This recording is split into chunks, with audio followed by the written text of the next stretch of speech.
ముందుగా అందరికీ వినాయక చవితి శుభాకాంక్షలు. మనం కొత్తగా ఏ కార్యక్రమాన్ని ప్రారంభించినా ఎటువంటి విఘ్నాలు, ఆటంకాలు లేకుండా మంచిగా జరగాలని తొలి పూజను మన గణపతికే చేస్తాం. పార్వతీదేవి యొక్క తనయుడి అనుగ్రహం పొందితే అన్ని కార్యాలు జయమవుతాయని మనకి చాలా నమ్మకం. వినాయక చవితి గణేష చతుర్థిగా కూడా పిలిచే ఈ పండగ కేవలం తెలుగు రాష్ట్రాల్లోనే కాదు, మన దేశంలో ఎక్కువ మంది జరుపుకునే పండుగల్లో ఒకటి. మన రాష్ట్రంతో పాటు మహారాష్ట్ర, కర్ణాటక, తమిళనాడు, గోవా వంటి రాష్ట్రాల్లో కూడా వినాయక చవితిని ఘనంగా నిర్వహిస్తారు. మన దేశంలోనే ఎక్కువ మంది జరుపుకునే పండుగల్లో ఒకటి. పవిత్రతకు, విజయానికి మరో పేరైన వినాయకుణ్ణి భక్తితో పూజించే రోజు ఇది. చేపట్టిన పనులన్నీ విజయాన్ని సాధించడానికి ముందుగా గణపతి పూజ చేయడమే మనకు అలవాటు కదా. అసలు ఈ వినాయక చవితి మనం ఎప్పుడు జరుపుకుంటాం? భాద్రపద మాసంలో శుక్లపక్షం 4వ రోజు అంటే చవితి రోజున ఈ పండుగను జరుపుకుంటారు. వినాయకుడి జన్మదినంగా ఈ రోజును చెప్పుకోవచ్చు. పార్వతీ పరమేశ్వరుల కుమారుడు పుట్టినరోజు ఇది. ఈ రోజున వినాయకుడి విగ్రహ స్థాపన చేసి 9 రోజుల పాటు నవరాత్రి పూజలు చేసి ఆపై ఆ విగ్రహాలను నిమజ్జనం చేస్తారు. ఇప్పుడు అసలు వినాయక చవితికి కారణమైన కథను మనం తెలుసుకుందాం. పూర్వం గజాసురుడు అనే రాక్షసుడు శివుని కోసం ఘోర తపస్సు చేసి ఆయన ఎల్లప్పుడూ తన కడుపులోనే ఉండిపోవాలన్న కోరికను కోరుకొని కడుపులోనే మహాశివుణ్ణి దాచుకున్నాడట. కొన్ని రోజులకు ఈ విషయాన్ని తెలుసుకున్న పార్వతీదేవి శ్రీ మహావిష్ణువు సహాయం కోరగా ఆయన బ్రహ్మ సహాయంతో నందిని తీసుకొని గంగిరెద్దులు ఆడించేవారిలాగా వెళ్లారట. గంగిరెద్దును గజాసురుడి ముందు ఆడిస్తూ గజాసురుడిని మెప్పించారట. ఆ ఆటకి తన్మయత్వం పొందిన గజాసురుడు ఏం కావాలో కోరుకోమని అడిగాడట. దీంతో విష్ణుమూర్తి శివుణ్ణి తిరిగి ఇచ్చేయమని కోరగా తన దగ్గరికి వచ్చింది సాక్షాత్ శ్రీ మహావిష్ణువేనని అర్థం చేసుకొని గజాసురుడు నందీశ్వరుని తన పొట్ట చీల్చమని శివుణ్ణి బయటికి వచ్చేలా చేయమని చెప్పాడు. ఆ విధంగానే నందీశ్వరుడు తన కొమ్ములతో గజాసురుడి పొట్ట చీల్చి శివుణ్ణి బయటికి వచ్చేలా చేశాడు. ఆ తర్వాత తన తలను లోకమంతా ఆరాధించబడేలా చేయమని తన చర్మాన్ని శివుడు వస్త్రంగా ధరించమని కోరుకొని మరీ మరణించాట. ఆ విధంగా గజాసురుడికి శివుడు వరం ప్రసాదించి కైలాసానికి తిరిగి ప్రారంభమయ్యాడు. శివుడి రాక గురించి విన్న పార్వతీదేవి చాలా సంతోషించి భర్త రాక సందర్భంగా అందంగా సిద్ధమయ్యేందుకు నలుగు పెట్టుకుంటూ ఆ నలుగు పిండితో ఓ బాలుడు రూపాన్ని తయారు చేసి దానికి ప్రాణం పోసి ద్వారం వద్ద నిలబెట్టి ఎవ్వరిని రానివ్వద్దని చెప్పి స్నానానికి వెళ్ళింది. దివ్య సుందరమైన ఆ బాలుడు వాకిట్లో కాపలా కాస్తూ ఉండగా అంతలో అక్కడికి శివుడు వచ్చాడు. ఆ బాలుడు శివుణ్ణి అడ్డుకున్నాడు. ఆగ్రహానికి లోనైన రుద్రుడు ఆ బాలుడు శిరస్సును తన త్రిశూలంతో ఖండించాడు. ఆ శబ్దానికి బయటికి వచ్చిన పార్వతీదేవి జరిగిన ఘోరం చూసి కన్నీళ్లు పెట్టుకుంది. దీంతో శివుడు గజముఖుడి శిరస్సు తెప్పించి ఆ బాలుడికి అతికించి ప్రాణం పోసి గజాననుడు అనే నామకరణం చేశాడు. గజముఖం ఉండటం వల్ల వినాయకుడు గజాననుడిగా పేరు పొందాడు. అతడి వాహనం ఆనింద్యుడు అనే ఎలుక.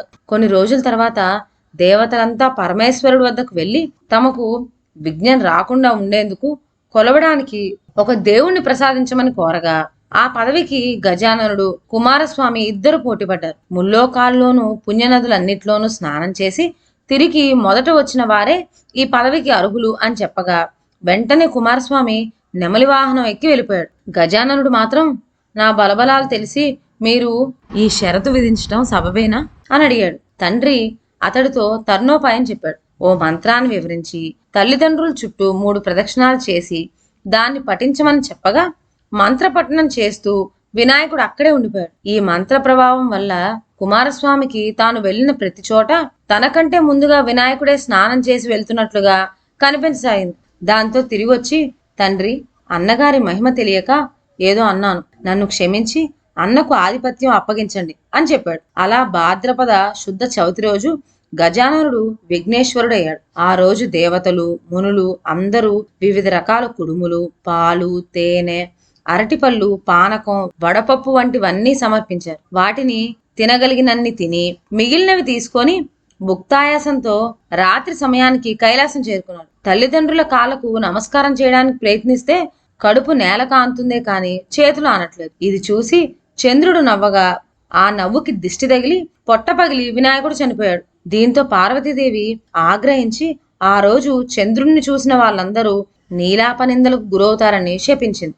పార్వతీదేవి చంద్రుణ్ణి శపించిన సమయంలో సప్త ఋషులు భార్యలతో కలిసి యజ్ఞం చేస్తూ అగ్నిదేవునికి ప్రదక్షిణ చేస్తున్నారు. అగ్నిదేవుడికి ఋషిపత్నుల మీద మోహం కలిగింది. కోరిక తీరక శపిస్తారేమో అనే భయంతో అగ్ని క్షీణింపసాగాడు.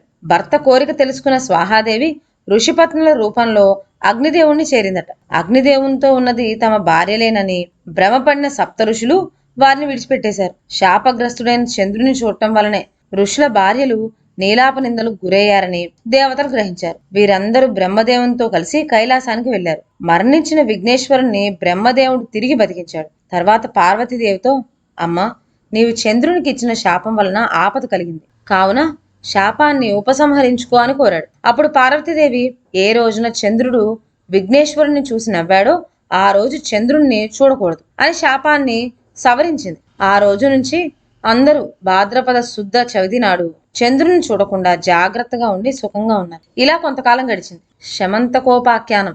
ద్వాపర యుగంలో ద్వారకలో నివాసం ఉన్న శ్రీకృష్ణుణ్ణి నారద మహర్షి కలిశాడు. కాసేపు పిచ్చాపాటి మాట్లాడాక, స్వామి, ఈ రోజు వినాయక చవితి. పార్వతీదేవి శాపం కారణంగా చంద్రుని చూడకూడదు, నేను వెళ్తాను అని కృష్ణుడికి చెప్పి నారదుడు వెళ్ళిపోయాడు. ఆ రోజు రాత్రి ఎవ్వరూ చంద్రుని చూడకూడదని పట్నంలో శ్రీకృష్ణుడు చాటింపు వేయించాడు. శ్రీకృష్ణుడికి పాలంటే ఇష్టం. ఆ రోజు రాత్రి శ్రీకృష్ణుడు ఆవు పాలను తాగుతూ ఉండగా పాత్రలోని పాలల్లో చవితి చంద్రుడి ప్రతిబింబాన్ని చూశాడు. దాంతో తనకెలాంటి అపనింద వస్తుందో అని చింతించాడు. కొన్ని రోజులు గడిచాయి. శత్రాజిత్తు సూర్యుని వరంతో శమంతకమణిని సంపాదించాడు. రోజుకి 10 బారవుల బంగారాన్ని ఇచ్చి ఆ మణిని తీసుకొని ద్వారకకు వెళ్ళాడు. శ్రీకృష్ణుడు శత్రజిత్తుకు అతిథి మర్యాదలు చేసి ఆ మణిని తనకివ్వమని కోరాడు. అందుకు శత్రాజిత్తు ఒప్పుకోలేదు. తర్వాత ఒకరోజు శత్రాజిత్తు తమ్ముడు ప్రసేనుడు శమంతకమణిని మెడలో వేసుకొని అడవికి వేటకు వెళ్ళాడు. అడవిలో ఒక సింహం ఆ మణిని చూసి మాంసం ముక్క అనుకొని ప్రసన్నుని చంపింది.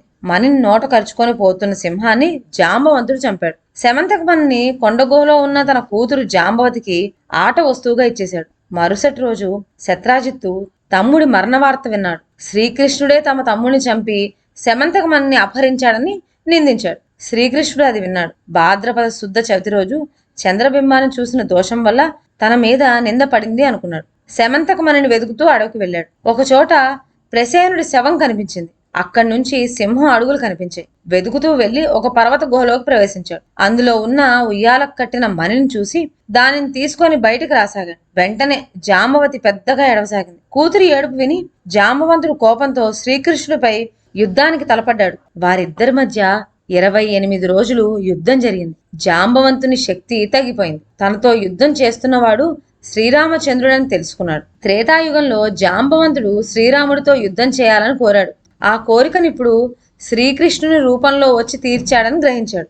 శ్రీకృష్ణుడికి నమస్కరించి శమంతకమణితో పాటు తన కుమార్తె జాంబవతిని కూడా ఆయనకు సమర్పించాడు. శ్రీకృష్ణుడు శమంతకమణిని తెచ్చి శత్రాజిత్తుకిచ్చాడు. నిజం తెలుసుకున్న శత్రాజిత్తు తనను క్షమించమని శ్రీకృష్ణుని వేడుకున్నాడు. తన కుమార్తె సత్యభామను ఇచ్చి వివాహం జరిపించాడు. శమంతకమణిని కూడా శ్రీకృష్ణుడికే ఇచ్చాడు. ఆ సమయంలో అక్కడికి వచ్చిన మునులు శ్రీకృష్ణుడితో, మీరు సమర్థులు కనుక మీపై పడిన నిందను పోగొట్టుకోగలిగారు, మా వంటి వారికి ఏది గతి అన్నారు.